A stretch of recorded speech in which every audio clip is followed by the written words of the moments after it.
That works. We are going to get started. If any of you just came on the line, then I just wanted to reiterate. My name is Missy. I'm from 631.com. We are here with Diane Pauley from Postgradolescence. You want to say hello again, Diane? Sure, thanks, Missy. Hi, I'm Diane, as Missy said, from Postgradolescence. And I am really excited to do this webinar with Missy. We're going to teach you how to crush that to-do list. Get all of that junk that's swirling around inside your head down onto paper and into a cloud-based source so you can be set to go and not worry about getting those to-do lists done. They'll be checked off. Perfect. Perfect. If you missed what I said before, if you have any questions, there should be a little box at the bottom of your screen. You can go ahead and type your question in there, and we will try to work that into the webinar. Or if you want to ask your question in person, you should have a little yellow hand on your page. If you push that hand, then that's just like raising your hand, and I will see that come across, and I will unmute you, and you can ask your question in person. What we're going to start with talking about here is the to-do list, which is obviously why everybody's here tonight. For one reason or another, you all have more things on your plate than you want to have. I hope you like my cartoon. It's kind of like a, I don't know, she's goofy. No, they're great. So the to-do list shuffle, everybody's familiar with this. This is where we all get the grand idea to take on one more project or one more work thing or one more event or one more whatever, and we just think that that's definitely the thing we should do. And then we get super excited about it. In the beginning, it's, oh, this is so great, I love this thing, whatever it is, until we realize how much work it actually is. And then we start kicking ourselves, going, oh my gosh, why did I take on one more thing? I just don't have time. Happens to me all the time. Unfortunately, it happens to me too. The final step of the to-do list shuffle is when we finally get over being angry with ourselves or with other people for having too much to do. And then it's just a general feeling of overwhelm or frustration that we get because we can't get our stuff done and we can't do the things that we want. So what are we supposed to do then, right? When we're faced with all of the stuff that has to be done and not enough time to do any of it, and even if we did have time, we don't know where to start. I don't know. Diane, does that happen to you ever? Oh, it happens all the time. I think the most important thing is that we have to get out of our heads, because a lot of us can just be thinking about everything that's going on and we get so overwhelmed. But you know what? As soon as you take a pen and a piece of paper and start writing it down and free-flowing your thoughts, you start feeling at ease, and that overwhelm eases up a little bit, because I get overwhelmed, and I know Missy must as well, just with having the time to do it all. So you know what? It's really important to get a process in place to take care of all of that for you. Right, right. So we're going to get right into it. Luckily, even though sometimes to-do lists or our to-dos themselves can seem overwhelming, once you figure out what to do about it, it's actually not that hard. So what we're going to teach you is a 4-step process, and it's easy to remember by asking yourself if you are getting the most out of your to-do list. Now, please forgive me because this acronym is kind of cheesy and lame, but my hope is that it will help you remember all the steps to keeping your to-do list straight. Mm-hmm. So as you can see here, first we're going to mind map it, then we're going to organize it, then we're going to schedule, and we're going to track it. So generally speaking, you can think that in order of importance, this list goes backwards. So tracking is the most important, scheduling is the second most, organizing and mind mapping. And we're going to go through that right now, and you'll see why. So very first thing, if you're not familiar, is setting up your mind map. So A mind map is just a way of getting everything inside of your head out onto paper so that you know what you have going on and you go from there. So if you've never done one, it's really simple. You're going to get a blank piece of paper and you're going to start with one circle in the middle of your paper. Now, right now we're focusing on to-do lists, so your circle will have to-do in it because that's what we're talking about. Now, what you're going to do is branch out from that to-do circle anything that you can think of that you have to do. Now, I like to do a separate one for each category that I'm working on. So I might have one mind map for my work to-dos and a different mind map for my to-dos that I have to do around my house. I like to keep them separate, but it really just depends on what you prefer. So you're going to start by writing your to-do in the middle, and then anything you can think of that you have to do is going to branch out from that. Now, right here you can see it says fix website. When you do your initial to-do, you'll have other things coming off of this branch, maybe here or over here or here, that say other things. This is just an example so that it's easy to read. So one of the things that I had to do for my business recently was to fix my website. And when I did my to-do list, I realized these are all of the things that I had to do in order to fix my website.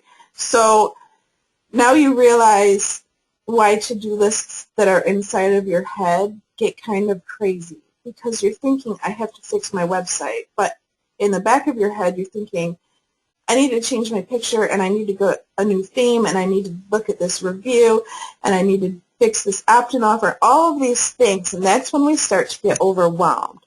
If you think that this doesn't look that bad, then just take a look at this, which kind of makes me laugh. This is actually the 631 to-do mind map that I did a couple weeks ago. So I was feeling incredibly frustrated with all of the things I had to do, and I finally stepped back and realized and thought, you know what, it's because I haven't done this process. So you can see right here in the middle of the page, 631 to do, and each one of these initial spokes that comes off is one of the things that I had to do, and I just went to town. Obviously, this makes not a lot of sense. So that's kind of what my brain looked like as far as all of the things I was thinking about. Diane, do you have any experience in this area? Oh yes, don't even get me started. I just start with the small box, the small circle, and then the hard thing I think people can relate to is that once you're focusing on one thing, all these other thoughts that aren't related, you get overwhelmed with, and your map turns into something like a monster. And it's important to categorize and organize it all. Right, right, which is, I'm glad that you bring that up because that's the next topic. So Okay. when you look at your mind map, after it's all done and you've got all of those to-dos out of your head down on paper, you might start to realize that there is some overlap or that there's some things that are just on there twice. So if you look at my mind map here, you can see I have opt-in offer over here, and I also have it over here off of Fix My Website. So the reason that I have that in two places is that when I did my initial mind map, I wasn't stopping to think about whether or not I'd already written it down or if it had anything to do with anything else. I was just trying to write everything that I thought of until I couldn't think of anything else. So I wrote it here, and coming off of that, these are all of the, it's kind of hard to read, but these are the different options I had for doing an opt-in offer. Now, it doesn't matter if you don't know what an opt-in offer is, because that's just something that I was working on for my to-do list. Your to-do list will have completely different things depending on what you have going on. So over here, it says opt-in offer because that's something I have to do to fix my website. So it's in two places. One, because I have to fix my website, and two, because I actually have to create this offer. So that's kind of what we mean by overlap. So at this stage in the game, this looks kind of crazy, and it's really not, it doesn't make a lot of sense. You can't really do anything with this, right? Like, it's out of your head, but now what? So what you want to do with your mind map at this stage is go through and categorize everything that you have into type. So what I did is I went through and I took everything that was on that mind map and I separated it out. So you can see here I have social media, or maybe you can't see because it's kind of blurry. Sorry about that. But this is social media, and these are all of the things that I need to do there. This is direction, which is just some things that I need to fix about the copywriting on my page. And grow my list, this is how I'm going to spread what I'm doing and on my website to further the message of my website. So on and so forth. Each of these categories is something that was on that mind map. So now this is starting to look like something that's a little bit more tangible, like it makes a little bit more sense, at least to me. Diane, how do you feel about this? No, I definitely think it's important to categorize what is in that big bubble of thoughts, because then it's more tangible and manageable, because you can realize what you're looking at, the little details, and then as we continue this webinar, you'll figure out how to get them done. Right, right. So what we are going to do now is I'm going to hand things off to Diane. She's going to go over how to take those categories that we just talked about, turn them into a master to-do list, and then we're going to close things out with the most important part. So you got to stay to the end. I agree. The tracking is very important. Right now what we're going to do is continue the organization and move into scheduling. But the main part that you want to get down is your master to-do list. Now, just following the bullet points here, you know, once you have the handwritten chart list written out, you want to transfer it onto something that's on a cloud, that's on, aka the internet, something that you can access from anywhere. So you want to type it out, you know, really simple, really manageable. And what Missy and I like to use is really simple, related to Google. It's Google Drive. If you're not familiar with it, you can Google it or watch a tutorial on YouTube. It's basically kind of like Microsoft Word. And what it is you can create several different documents in your Google Drive, and you can categorize them and organize them, and it keeps it really nice, neat, and clean for you to figure out what you're doing where. And what's also nice is you can share documents with each other. Like if I had a to-do list and I needed Missy's input on it, I could say, hey Missy, send her an email, link her with my document, and we could share thoughts on the same document and write our thoughts on it. There's a lot of cool, neat little tricks you could do with it. And you could organize it for the most recent, the most important. But it's just so important that you get it all down in one form online. Missy, do you have anything to add? The only thing I'd like to add to that is part of the reason that I like Google Drive over any other type of software, anything for keeping track of stuff is, well, first of all, it is available on the cloud, so you can access it from any computer, including a smartphone, so it's always with you. But the other thing that I like the best about Google Drive and my master to-do list is that if I have something that has a lot of action steps with it, like, for example, my social media strategy. So there's different things that I need to do on Pinterest or on Google Plus or on Facebook for my business. And I actually have that written down in a separate Google document. It says every 2 weeks you need to do this specific thing, or every week you need to do this thing or that thing. And that's all on a separate Google document. So what I have actually done on my master to-do list, where it says number 1, social media, is I've made that a link, and that link goes to my social media document within Google Drive.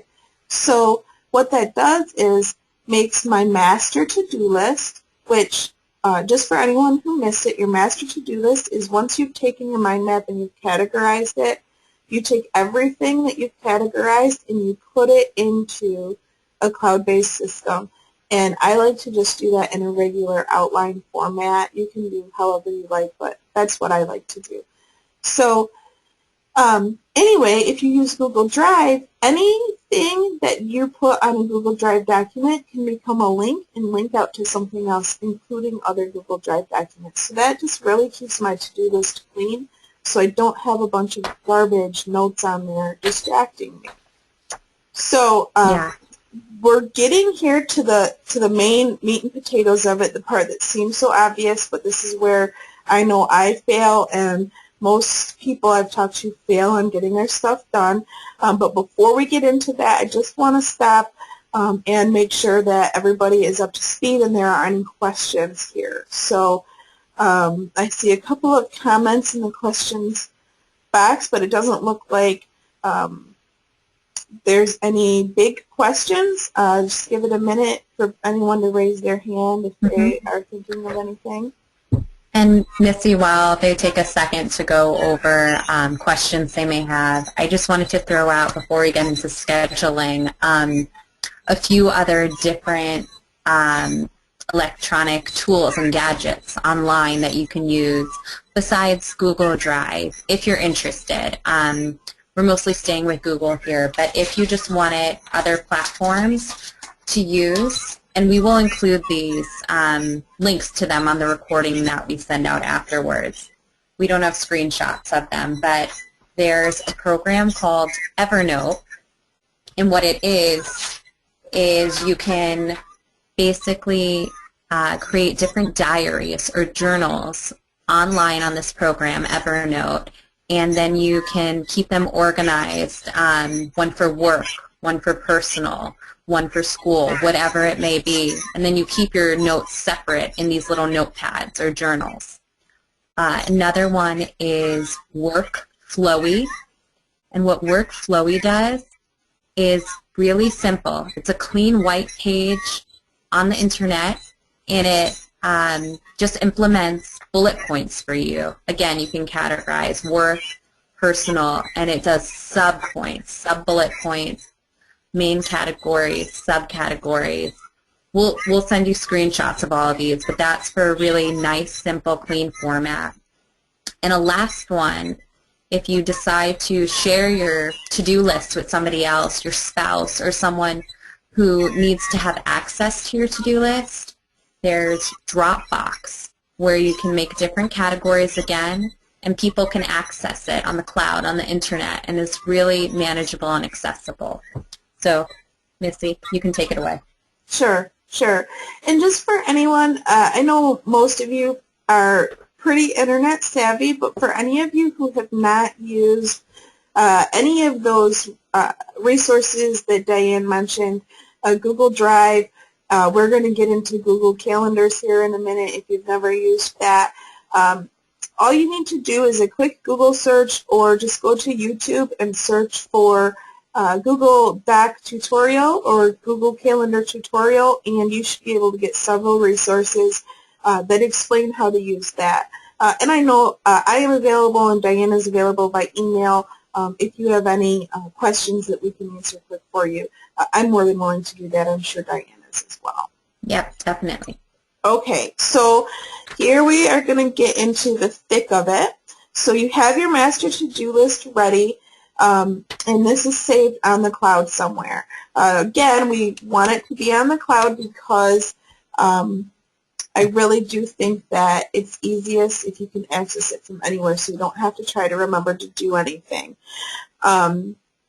When you are scheduling the things that are on your master to-do list onto your calendar, every single thing on your master to-do list needs to go on your calendar with a date and specifically a time. Every single event.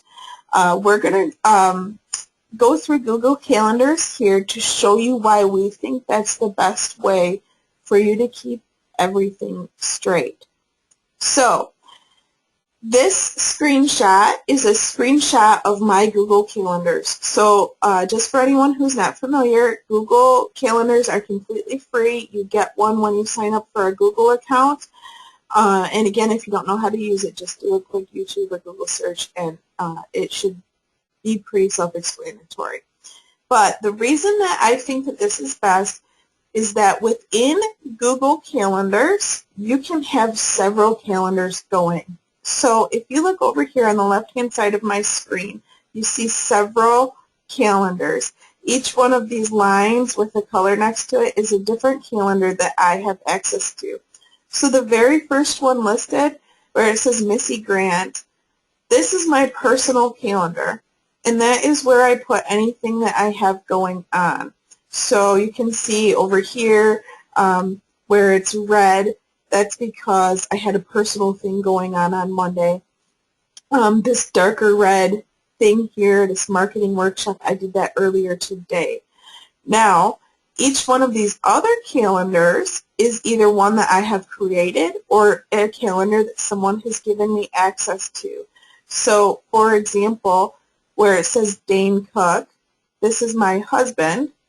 The famous Dane Cook. I don't know if you guys know, but that pretty much makes me famous, and by extension, all of you as well, too. Yeah. So this is my husband's calendar, and there's a setting within his calendar that he can go in and he can say, allow this person to access my calendar and make changes. So he has done that for me, and then that pops it up on my screen, so that anything that he has going on his calendar, I can see. And that also allows him to send me events or add events to my calendar as well if I give him access to mine. And again, just Google search that if you're not sure how this works.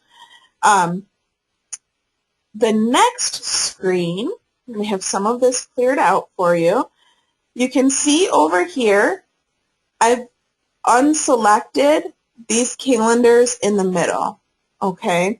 And I only have my personal calendar and this calendar here showing. Now, something I didn't mention before is if you don't just want access to someone else's calendar, but you want an entirely separate calendar, you can create as many as you want within Google Calendars. And you do that by going to this button here, My Calendars, and clicking the drop down, and there will be a button for Add Calendar. And then when you do that, you can name that anything you want, and you can assign it any color that you want. So you can see this bottom calendar, it's kind of disappeared, but it's actually called Work That Needs to Be Done because I'm super creative. So I made that calendar green, and this is what I did with that 631 to-do mind map. So we mind mapped it, we categorized it, we made a master to-do list, and this is where I'm going to come in and I'm going to schedule everything. So anything that was listed on that to-do list then gets added over here onto my Google Calendar, and you can select which calendar you want it added to. So in this situation, I wanted that stuff added to my Work That Needs to Be Done calendar. So when you look at this, the stuff that's light green and light red, this is all past events, and this is all stuff that is still going on. Now you may wonder why Wednesday is still dark green. It's because the screenshot is old. So this isn't a live screenshot.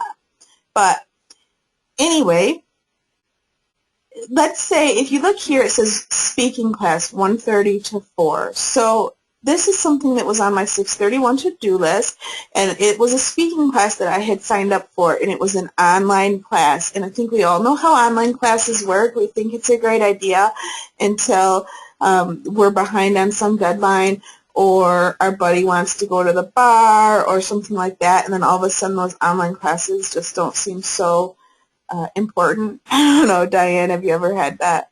Oh yeah, I agree. That's why you need to have it on a calendar scheduled. Right, with a specific time. So I knew if I didn't put that on my calendar, I wasn't going to do it. So on Sundays from 1:30 to 4, that is when I have scheduled to do all of my speaking class homework and so on and so forth with all of this stuff that's on my calendar. Now, certain things you may have going on need to happen every single week or every single day. Google Calendars, when you set up an event, you can make it a recurring event that goes on for forever until you say stop, or you can make it go on for a specified amount of time. So, for example, with the speaking class, that's a 5-week class. So this is on my calendar every Sunday for the next 5 weeks from 1:30 to 4, and then I have it end because the class is over and I know my homework will be done. Okay, so before we go on, I've kind of touched on a few things. I just want to check and see if anybody has any questions real quick. Looks like, okay, just one question somebody was asking about Evernote. It's evernote.com. It's EVERNOTE. So evernote.com. And again, we'll send that out with the recording. We'll send some of these resources so that you'll have links to those. As far as these to-dos go, if it's not a recurring to-do, it's just going to go on for one day, whatever it is that has to happen. It'll just, obviously, just like any regular calendar event, you put it on there, but it needs to have a specific time so you know at 4 o'clock or 5 o'clock or whatever it is, this is that work that you have to do. Okay? Now, once everything that was on your master to-do list is scheduled on your calendar, and sometimes that part is tricky, right, Diane, looking at your master, then looking at your calendar and trying to figure out how you're going to get 30 master to-do list items and 15 spaces on your calendar. Oh yeah, I agree. And what's nice, Missy, about the Google Calendar is that you can set reminders for them 15 minutes or half an hour before your actual scheduled time. And you know, if it's hooked up to your mobile device, your phone, you can get an alert message and it'll email you as well so you never forget. Right, exactly. And I think one of the biggest things to touch on, someone mentioned to me before the webinar, is that, of course, people who have a lot of things to do or too many things to do, inevitably someone will say, well, I have too many things to do. That's the problem. I can't get them all done. Well, the reason I like this system is that it doesn't allow you to have too many things. So you're only one person, and you can only do one thing at a time. So if you have 30 to-dos and only 15 slots, the only option that you have is to choose 15 items. You can't do 30. So you need to give up the idea that you're going to be able to do all 30 in 15 different time slots, or whatever the case may be. So when you take that master to-do list, the first time you do this, it's going to be a jumbled mess, just like that picture that I showed you. And you're going to have to decide what is a priority and what isn't. And those priority items are going to be the first items on your calendar. Obviously, you're going to want to get those done first. The things that can be pushed a day or two need to be pushed out. Do not fool yourself into thinking that you can do more than one thing at once. I can't. Diane can't. I haven't met anyone yet who can. But if you've figured that out, please let me know, because you're going to be a millionaire one day. You cannot do more than what you can do. So the other biggest thing about scheduling everything on your main calendar here is that you need to have an item on your to-do list called Update To-Do List. Okay, that goes on your master to-do list, and it never, ever comes off. You need to Update your master to-do list at least once a week, and that includes updating your calendar. So if I go back here, if you look right here on Monday at 9:30, it says update to-do list. It's kind of hidden a little, but you can see update to-do list. On Mondays at 9:30, that's when I go into my master to-do list and I take anything off that has been completed, and I add anything that needs to be added that wasn't added during the week. And anything that gets added to that to-do list needs to then be added to the calendar. Anything that has come off the to-do list that was a recurring event needs to come off of your calendar.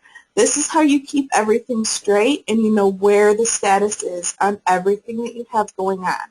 The beauty is you can make one of these calendars for every single thing that you have going on and make it a different color. So the green one is for my work schedule, but I could have another one that looked like this that was for my house to-dos or for my kids' school or anything like that. You guys, I'm sure, have a million things that I don't even know about.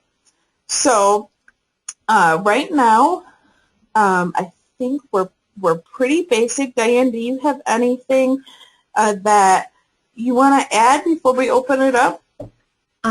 Well, Missy, I just wanted to stress the importance of this last step, the tracking, because exactly what you said, it seems really obvious that you have to continually update the to-do list, but if you don't, you can become a hoarder online, and your list can get out of control if you don't delete what's already been completed. If you just leave it there and ignore it, that clean, clear master list is going to get out of control again, and you're going to have to start over. So this part of tracking is really key. Right, right. And I think one thing I forgot to mention that I just want to add here is that sometimes when you first set your master to-do list up and you're transferring everything to your calendar, it can be kind of overwhelming. Not just because you're realizing that you're not superhuman and you can't do everything at once, but also because it takes kind of a lot of brain power to think about how long things take you to do. And you may be surprised to find out that things take a lot longer than you've been planning, or you might be pleasantly surprised that they take less time, although that never seems to happen to me. So, Me either. When you go through and you're updating your to-do list, one of the things that you need to do is take those recurring events that happen every single week and update your time frames. So the first week you do this, you might have, let's say, just we'll go real basic, you want to, maybe your to-do list has to do with house chores and you want to make sure that your house stays cleaner. And one of the things on your master to-do list is dishes, and you've decided that needs to be done every single night. So maybe you go in and you say from 7 to 7:30 every night I do dishes. Well, when you go and update your to-do list on whatever day you decide to do that, you need to be cognizant of the fact that maybe the dishes don't take you 30 minutes, but they take you 40 minutes. Now, it doesn't seem like that big of a difference. It's just 10 minutes, right? But it is a big difference. This is where we lose our time. This is how we get behind or end up being late for things, because we try to squeeze a 40-minute job into a 30-minute job. Or if you're like me, it's something even smaller that I don't even realize. Like, I try to squeeze 35 minutes into 30 minutes. And that is really the death toll on any to-do list, is when you just don't have enough time planned, because, again, we're only one person. So don't get down on yourself the first time you do this. If your time frames are all wacky, that's just par for the course. Next week, when you update your to-do list, go through and update those times to be more relevant. And after a week or two of doing this, you're really going to start to see the snowball effect, where all of your time frames are fine and you're going to be able to start scheduling things in, and you won't have that jumbled mess of a to-do in your head. So like I said, it's a pretty basic process, and you're going to be wondering, like, "Ugh, why didn't I think of this myself?" At least I hope that's what you're thinking, and it wasn't too much trouble for you. But before we end it tonight, I just wanted to open it up, see if anybody has questions. It's been kind of quiet here on the line, so I'm just going to wait 1 second here and see if anybody has anything. Diane, is there anything that you want to add before we're done for tonight? I just think the last point you stressed was so key again. This whole process may seem really simple, but minutes that you disregard, they do add up. And 5 minutes here or there can add up to time away from other things that you love to do. So it really is important to get all of the junk out of your head onto paper, scheduled with a date and a correctly allotted time, so you get it done. We spend more time thinking about things than actually doing, so get them done and then have time to do what you really love. That's the point of this. We want you to clear your schedule so you can focus on what you really want to do. Right. We had a couple of people comment while you were talking. One of our listeners here just is relating the tracking. I love this.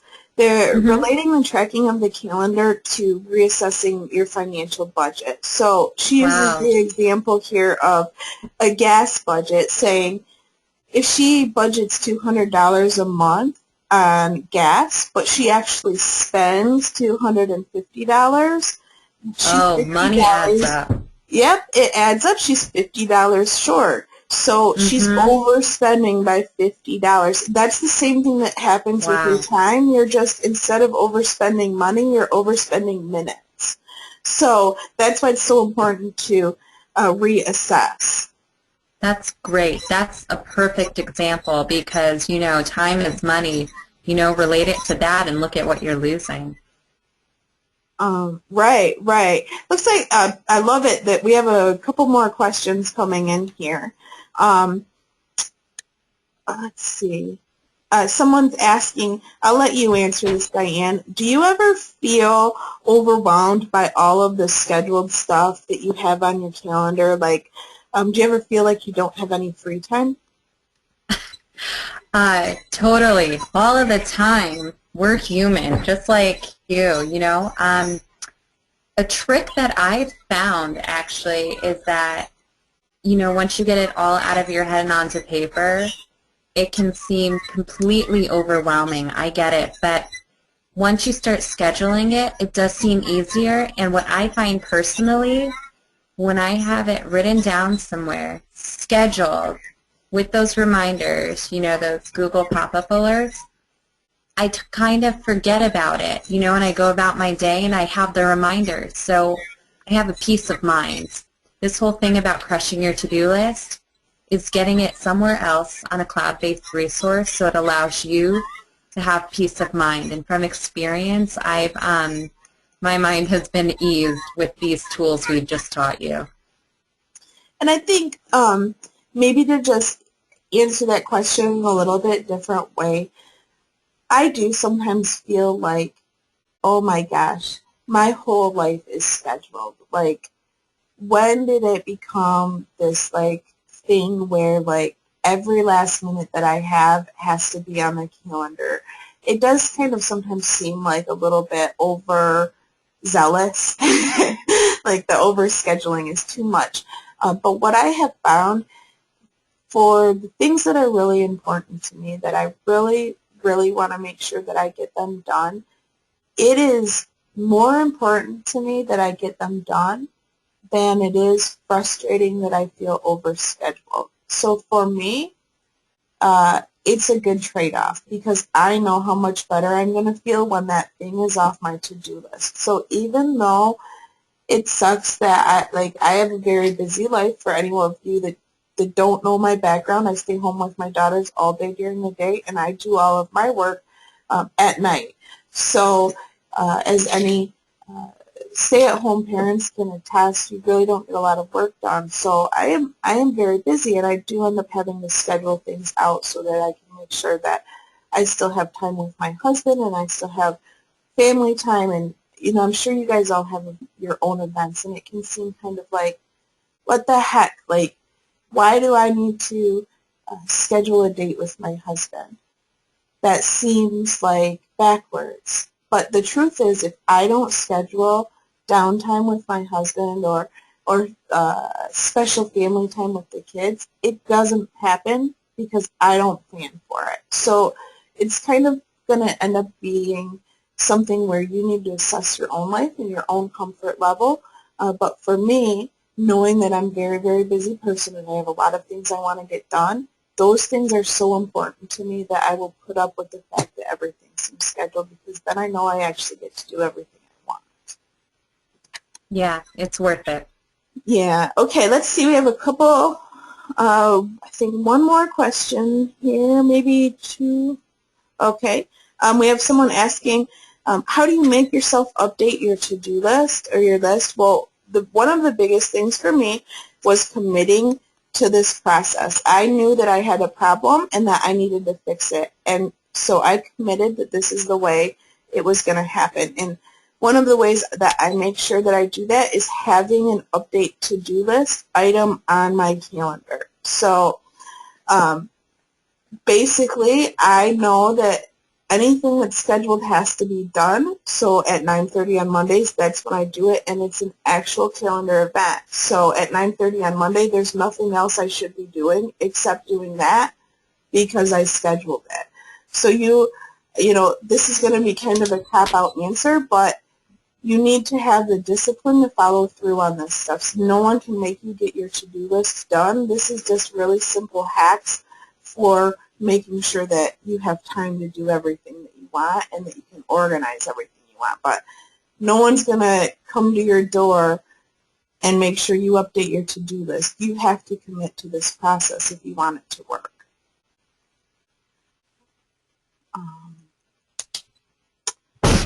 Let's see, I think. Let's see. Someone says, do you have any suggestions, Diane, I'll let you answer this. Do you have any suggestions for how to handle missed items? Like, what do you do if you get to Tuesday and you've missed an item that you were supposed to do Monday? Okay, this is a great question. First of all, don't get mad at yourself, because that, for me, and I know for a lot of people, can be your first reaction to say, oh no, what did I just do? I just messed it all up. And then, one little misstep can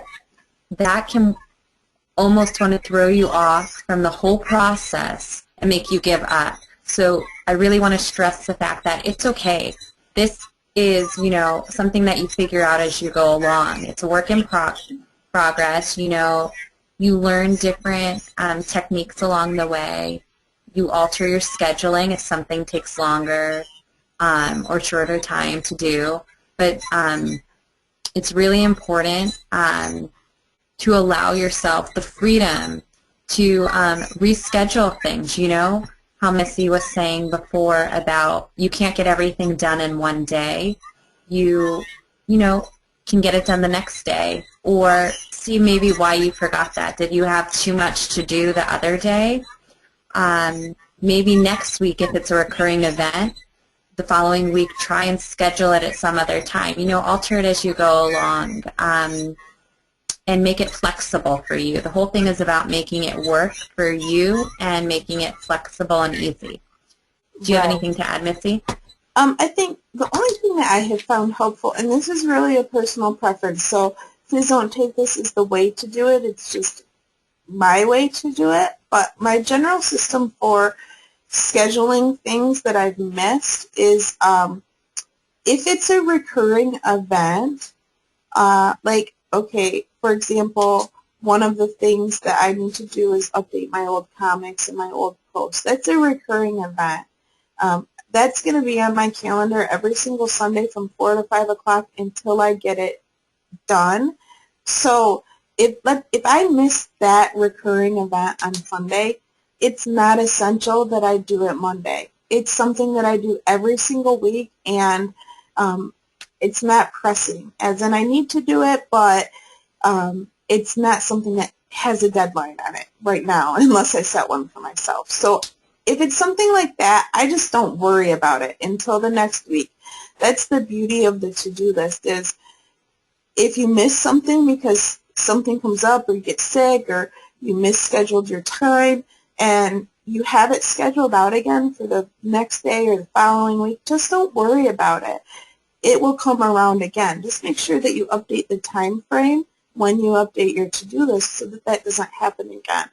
And if it's something that isn't recurring that needs to be done, or if it is recurring but it needs to be done, you can't wait until it's on the calendar again, then Google Calendars has this great feature where you just go to the event and click edit, and then you can change the date and the time to anything that you want. So if that's something that it was a recurring event, you can change that, just that event, and it will leave everything else in that series on that day. So if we go back to my update posts example, I could, if I needed to do that for some reason, I could move Sundays to Monday, and it would still keep everything else for update posts on Sunday if that's what I told it to do, or it would update all of them. And if this is an event that's just a one-time thing, I know a lot of the people on the line here have side gigs or they're freelancer types, so they might have like a lot of one-off events. If there's something that needs to be done that you missed a deadline on, just right-click it and edit and move it to another date that still fits your time frame so that it's still on your calendar and you have a new date and a new time. The worst thing that you can do if you have something that you miss that has to be done is not give it a new time, because then you will be double booking and you'll start to get behind again. So very, very, very important. I just do this at the end of the night, and the reason I do it at the end of the night is because I work at the end of the night and I'm already looking at my calendar. So there's something, when I'm done working, the very last thing I do is I go to my calendar and I say, is everything done? That's how I know that I'm done working for the day.